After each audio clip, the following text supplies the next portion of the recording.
Hello, everyone. My name is Kara, and I love rom-coms. Hello, everybody. My name is Jeron, and I enjoy only cross-dressing protagonists. Oh my god, but you know what we both love?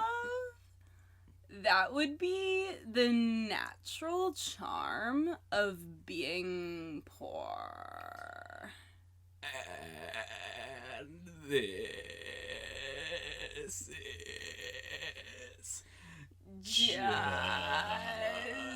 kiss already.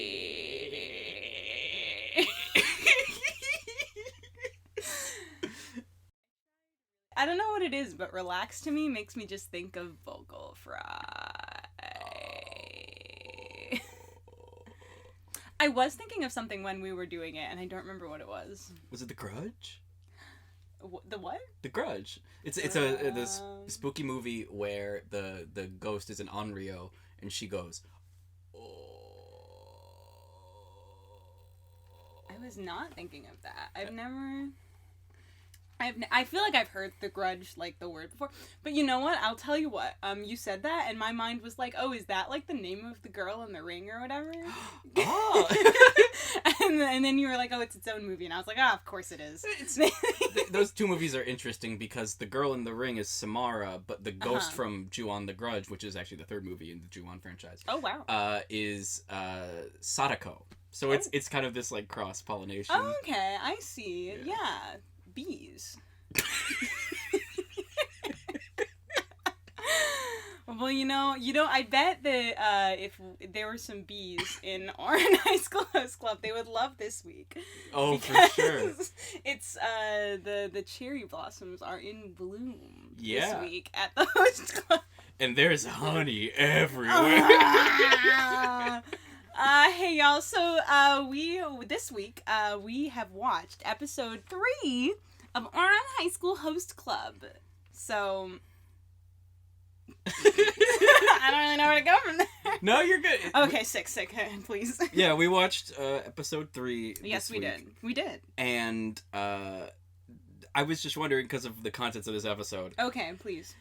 What's up? There's like this thing that like Haruhi is food motivated. Yeah, so funny that she's like that. I know someone else who's food motivated. Is it me? I was actually thinking of another small person with a bowl cut who might be cross-dressing for financial reasons. Oh yeah, Philo from the 12th Night. Yeah, of course. But yeah, no, doppelgangers aside, Haruhi is also very food motivated. She's like, oh my god. Yeah, and so I was wondering if there was a time in your life where you didn't want to do something, but somebody was like, there'll be food there. Ooh. I don't know if I can think of, like, a specific, like, I don't want to do this, and somebody was like, but, and I was like, okay. But I do have a very vivid memory. I had a friend in middle school who, one time... every time we went to her house, she always used to, like, give us some kind of food. Usually, like, she loved mashed potatoes, so we would always get, like, mashed potatoes when we went there. And I remember one time she made this comment to me that was just like, you know, when somebody gives me food, I, like, instantly trust them. And I was like, yeah, and she was like, yeah, it's just like, if you want me to trust you, be your friend, give me food. And it's instant. And I was like, oh my god. Honestly, you're so right. Like, if I think of, like, the people in my life who, like, when we were early on as friends, they, like, either, you know, they were like, hey, I got Reese's, do you want one? Like, I did, in fact, get closer to some friends faster because they, like, would always give me one Kit Kat. That's awesome. Like, I can think of, like, specific examples in my mind. Oh, it's a little bit scary, though. Just like, oh, yeah, I'm a trustworthy dude, here's a Kit Kat. I know. Like, they would be like, hey, I have 2 Reese's, do you want one? And I would be like, yeah. And I, like, think of that person as so nice and cool. Yeah. And they were giving me food.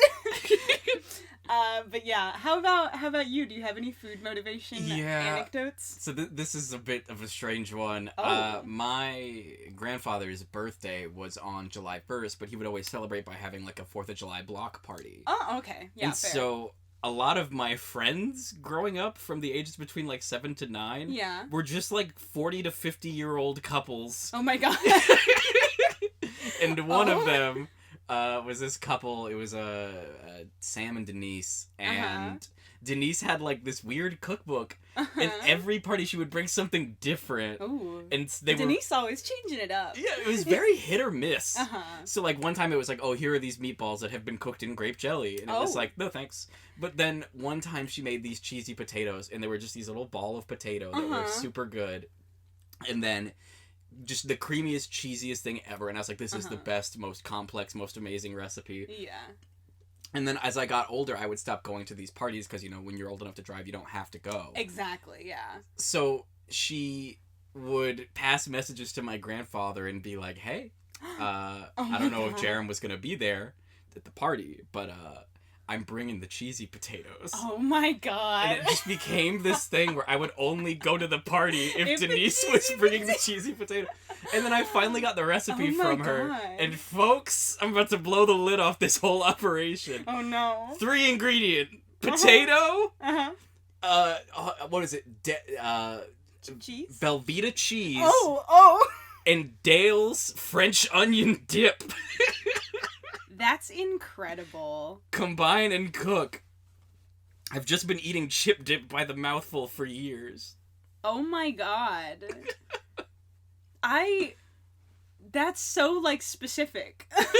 I can't believe Denise loved seeing you eat the cheesy potatoes so much that she was like, hey, I don't know if Jeron's gonna be there or not, but just in case. It did make me feel a little sad sometimes, because sometimes you could tell that she was still experimenting, so she'd bring, like, mini corn dogs and also, like, a smaller portion of cheesy potato, and I'd be like, oh, I'm a bastard. I will say, you mentioned the meatballs and grape jelly, and I actually had that for the first time, like, a month ago. Oh. Yeah, my very good friend, if you're listening, hi, I love you, Laura made them for us, because it's, like, a southern thing, and she was craving them. Really? And I remember being like, I don't know, like, what is going to happen, but I'm going to eat this. And it was just, like, such an interesting, like, mix of flavors that I'm like, I don't know if I would ever, like, pick out specifically, but if she ever offered them to me again, I would eat them. It's so interesting, isn't it, when you're like, do I like this? Right? And you take another one and you're like, I still don't know. We were also really hungry, so that does help. It makes a big difference. If I'm hungry and someone's offering me food, you are my best friend. We love a best friend. We love a feeder. Having a feeder in the group is incredible. Yeah. Who of the Oron boys do you think is the one who brings the snacks? Okay, hold on, because this is actually a very interesting question. So we know that, like, Haruhi's the cook. Like, we know that if you're going to Haruhi, like, Haruhi make the good food. But I don't know if Haruhi's bringing the snacks. I feel like the part of me is like Tamaki would bring the snacks, because Tamaki just wants everyone to be his friend. So he's bringing all of these, like, he's the guy from before. He's like, yes, 4 Kit Kats to a pack, 3 new friends. Part of me also thinks maybe Kyoya could bring the snacks. That was my first thought, but my second thought that I think might be more interesting is because Mori is so tight with Honey. Yeah. And Honey is the big snacker of the group. Honey is the big snacker. I feel like Mori's pockets just have loose fruit gummy in them. You're so right. Actually, no, you're so right. Okay. So I feel like the outright, like, snack friend would be Tamaki. The one who's like, hey, y'all, of course we're playing D&D and I brought all these snacks.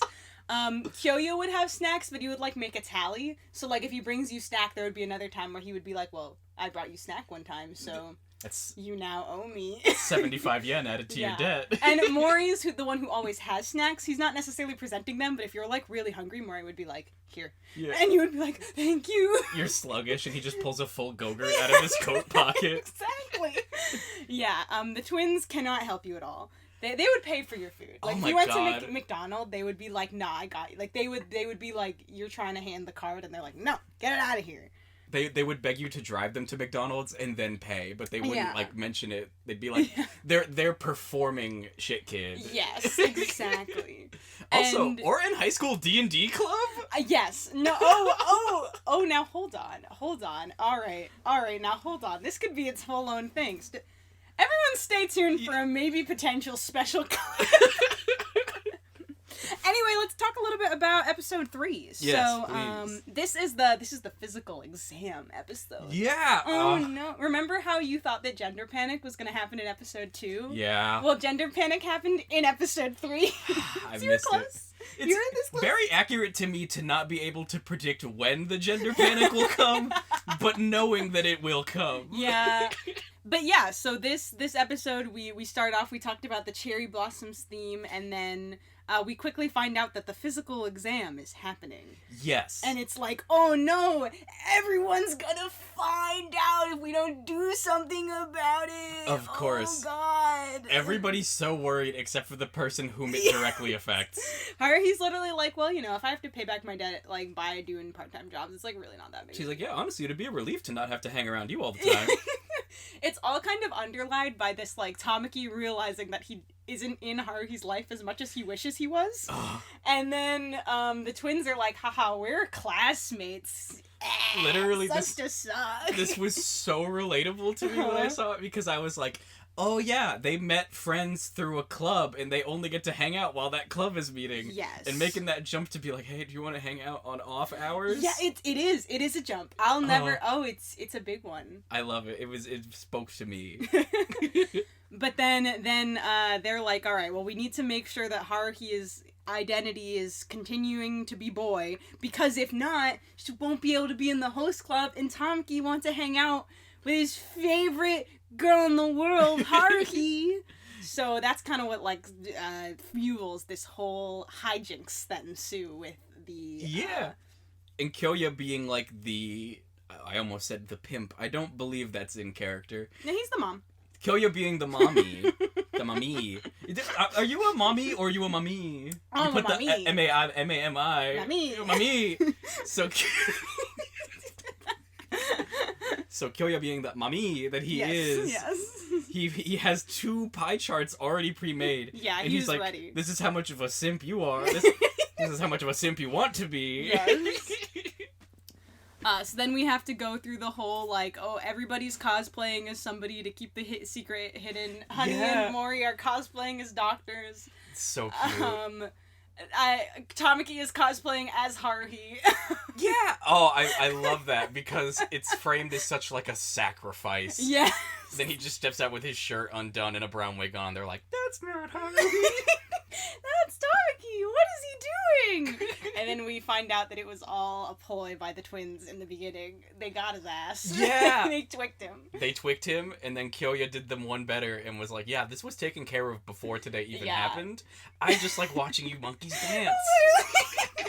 Kyoya's literally like, well, that was fun. Anyway, I already have it figured out, so come here, Haruhi, because I have special doctor who has been informed of your situation. This will be handled professionally. Yes. And I was like, wow, love to see it. Honestly, I got a good feeling just knowing that Kyoya was like, in the universe of this world, all this doctor knows is, hey, this character identifies as male and wants to do their physical exam, but without other people knowing. And that was like a wish that was respected. And I was like, damn, Oron, very good, very ahead of your time. And the doctor was so cool and chill too. She was literally like, come on in. And then while things were happening around her, she was like, yep. Yeah, and things were happening. The doctor was like, she was just kind of like, all right, 7 years of medical school. So then we also encounter this character who is snuck into the school and is not supposed to be here, but he's just looking for his daughter. Yeah, it was all a misunderstanding. Don't prejudge. God, come on. Come on. What are you doing? Going around drop kicking men in doctors' costumes.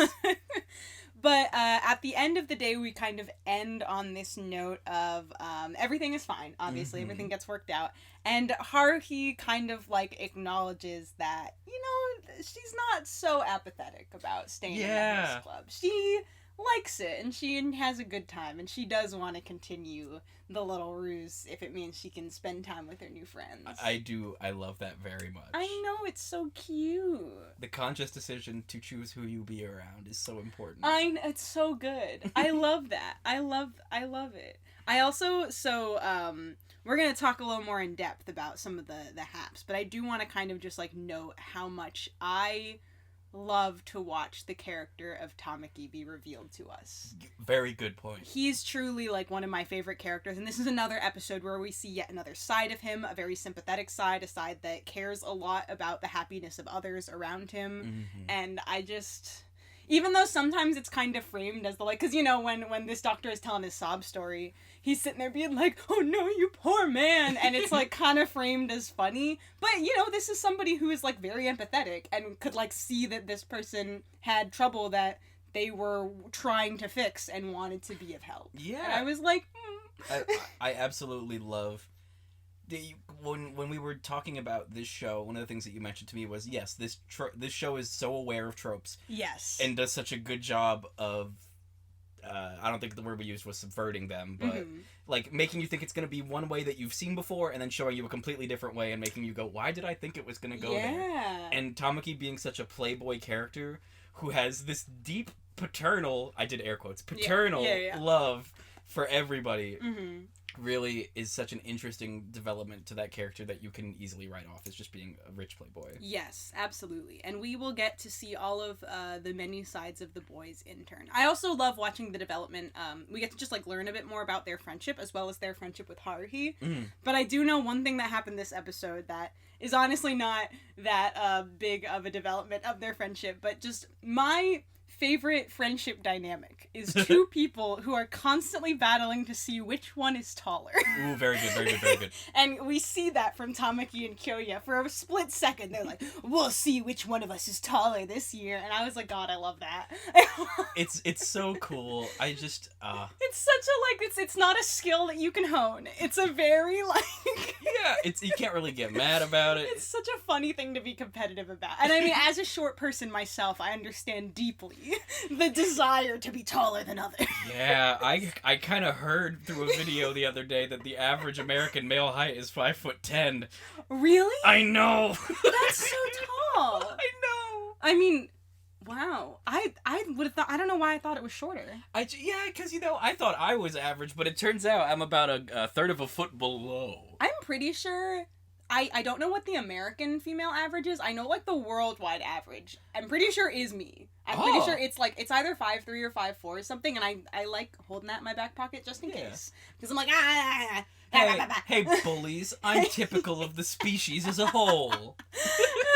It just sucks that I happen to be in though I will say, actually, I was about to say it sucks I happen to be in an environment of tall people, but I do feel like it's kind of fluctuated throughout the years, because there was a time where my friend group, I was the shortest by far, and especially, like, all of the girls in my friend group were so much taller than me. Yeah. And now I have entered a friend group where all of us are kind of, like, bordering a very similar height, and then there's Chris. Yeah. It's just so tall. That's the thing. You gotta cut the tall people out of your life, because your knuck muscles, you're gonna have them for the rest of your life. You can't degrade them. We won't cut you out, Chris. We love you. We will all buy stools. Yeah. He'll crouch down for us, I think, too. Oh, yeah. We can all take turns. We love you, Chris. We love you, Chris. But anyway, so one of the things that we kind of get to see in this episode is some interesting uses of the art style, which is kind of fun. Yes. This is something that kind of occurred to me while we were watching this episode. We're a couple episodes in, and it's been happening throughout. Yes. But chibi art style is something that, like, I don't want to speak incorrectly here, but it's something that I associate so much with anime and with animation. And I think it's such a unique and interesting tool to have, to the ability to go off model of your character design. Yeah. And to just convey, like, that kind of emotion. I really love the twins a lot of times. It's like that shit-eating grin energy. Yes, exactly. Very chibi. And it really made me happy kind of seeing it in Oron, because it made me remember the first time I saw chibi was in, like, Teen Titans, which is this, like, I think it was an American animated show, but I would say, like, Teen Titans and Avatar: The Last Airbender were, like, the kind of building blocks toward watching anime for me. So it was just this interesting moment I had of introspection where I was like, oh, chibi's kind of cool. Yeah. I knew a lot of people in high school who were kind of super against it because they didn't like cutesy stuff. But, oh, like, yeah. I do feel like I remember hearing that, like, yeah, people kind of drag it sometimes. It's but kind of, like, yeah. I was, like, I read a lot of manga growing up, and I was really into manga before I got into anime. So when I think of the chibi style, I kind of associate it with, I I don't know how right I am on this because I don't know the full lore, but like when I think of manga, I think there's almost like 4 levels of like artwork within them, because there's kind of like the normal like what you associate the characters to look like in most panels, like, you know, how we tend to see them in the anime. Yeah. But then there's also like the really like beautiful full page illustrations with the petals, and it's like super detailed, and that's like the moment, you know, that's for when it's really trying to hit you. And then I think of Chibi as kind of like the step below that for like some of the more casual kind of things, to show things like the shit-eating grin and like the fun kind of emotions. I also kind of think of it as like, you know, very useful, especially for like comedy panels and stuff. And then there's even a step below that, which I actually associate mostly with the Fruits Basket manga, because she would have panels where they're just stick figures. And I love them. They're my favorites. I think because the new revamp of the animation, the 2020 Fruits Basket, or started in 2020, still ongoing in 2021. But they took straight from the manga some of those panels. Like, there's one of Yuki throwing Kyo, like, through the roof, and it's just stick figures. And I'm like, yes, I love to see it! That's so cool. I do very much love that. But so that's what I've always associated it with, and I remember kind of learning it, like, about it being its own art style, and then kind of getting into that dichotomy of friends who I had who really liked it, and friends who were like, this is childish, this is cutesy, who... Get out. Honestly, get out. Get out of here. It's all a part of the totality of the art form. It's okay to dislike or like certain parts of things, but like, it is a part of it. Yeah.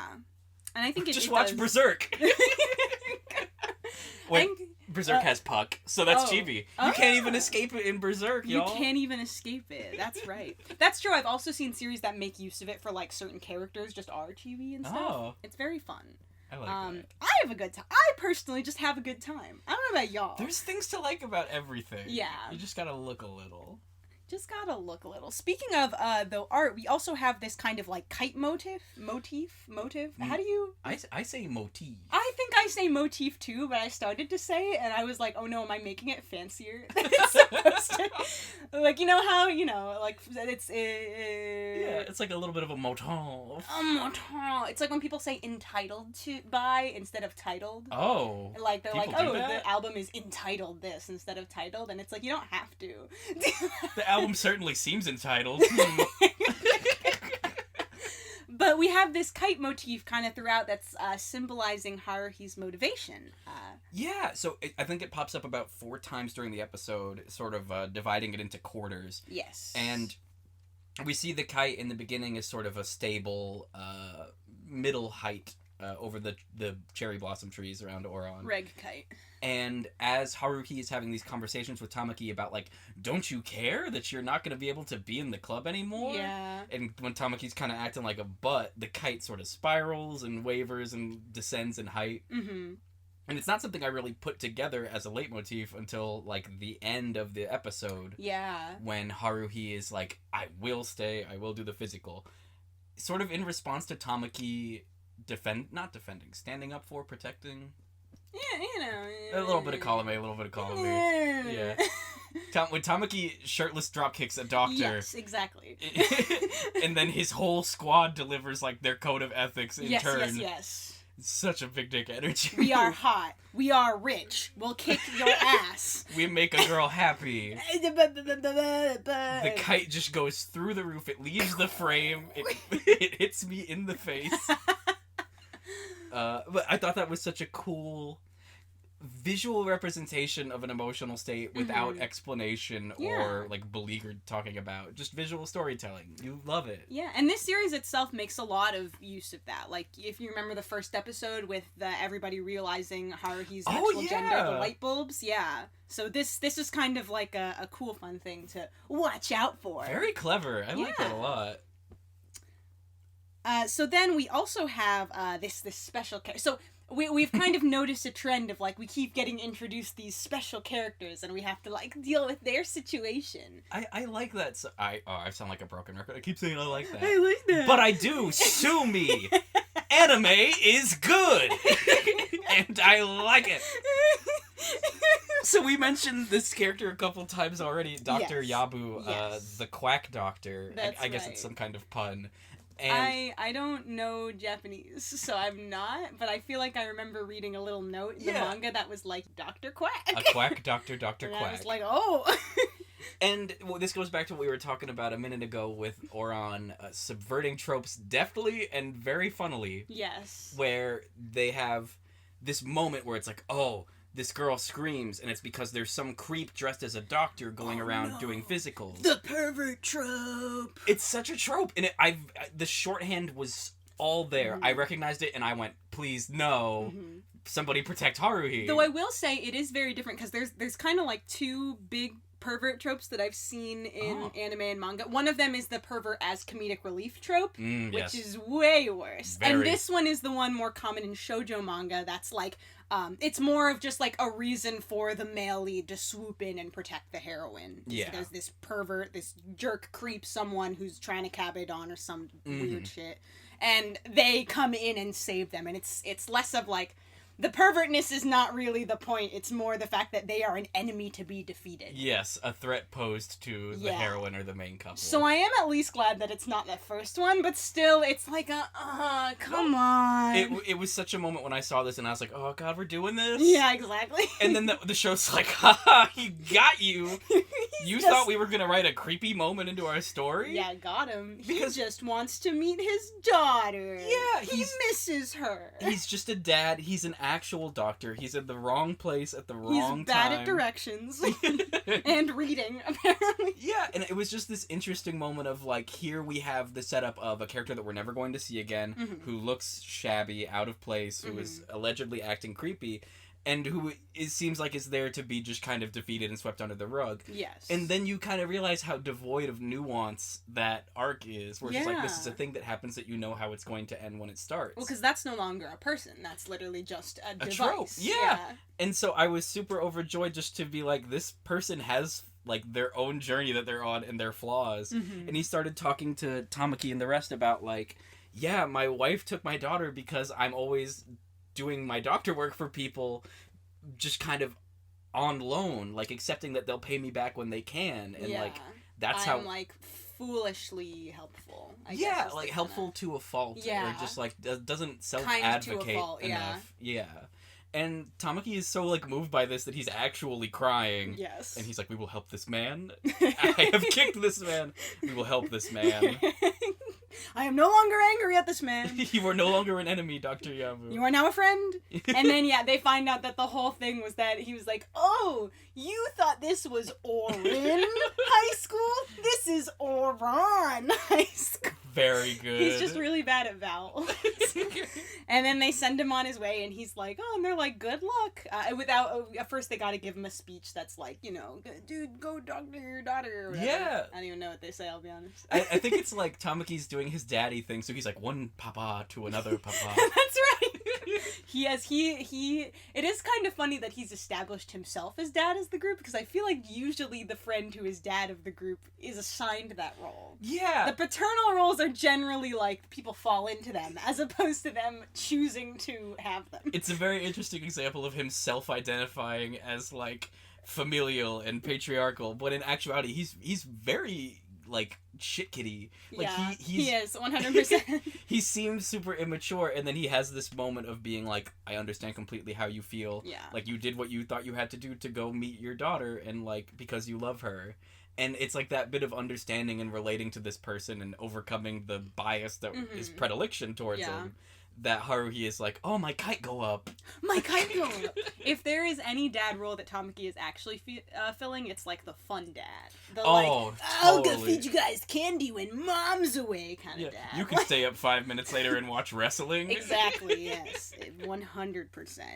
Oh, I love him. All right, so let's mark off our tropes, since that's a big part of what we're doing here. Yeah. So we mentioned the creepy dude that was subverted because he's actually just a nice dude trying to find his daughter. Aren't we all?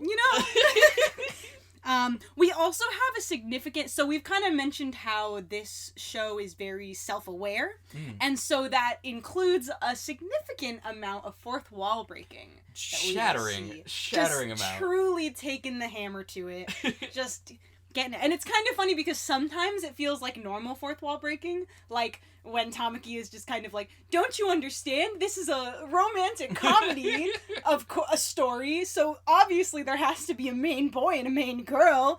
But at the same time, part of it is like everyone's kind of looking at him and I'm like, maybe this is also just Tamaki. Yeah. Who has decided that his story is a rom-com. It's so weird because I can't believe I'm about to admit this on recording. Please. I've told you how when some stuff is going down, and it's kind of hard to look at, I will turn to an unoccupied corner of the room, as though looking into the camera. You get yourself a little gym moment. Yeah, a little gym face, and I feel like Tamaki he's kind of like playing to that a little bit. So it's a weird bit of seeing yourself on a show, which is always fun. Yeah. But just kind of seeing him be like, what are you talking about? Of course, I'm the lead boy. I'm daddy, and also I'm MC. Don't you get it? So yeah, we definitely dive into that aspect, which I think a lot of times in a fun way, because as opposed to it, Haruhi sometimes doesn't quite break the fourth wall, but it feels like it when she'll make comments. She'll be like, hey, I think you're all right. And then the person will be like, oh my god. And then she turns away and she's like, yeah, you could be way worse. And it's like, her internal monologue plays to the audience a lot. Exactly. Where she's like, Jesus, this guy is living on a different planet from me. Exactly. So yeah, we have a lot of that just kind of going on. A lot of reference to the structure itself, like, of the show and, like, the audiences and the cultures that it's playing to, which is very funny. Yeah, the show demonstrates such an understanding of its medium. Yes. That it's allowed to play with it in a way that so good.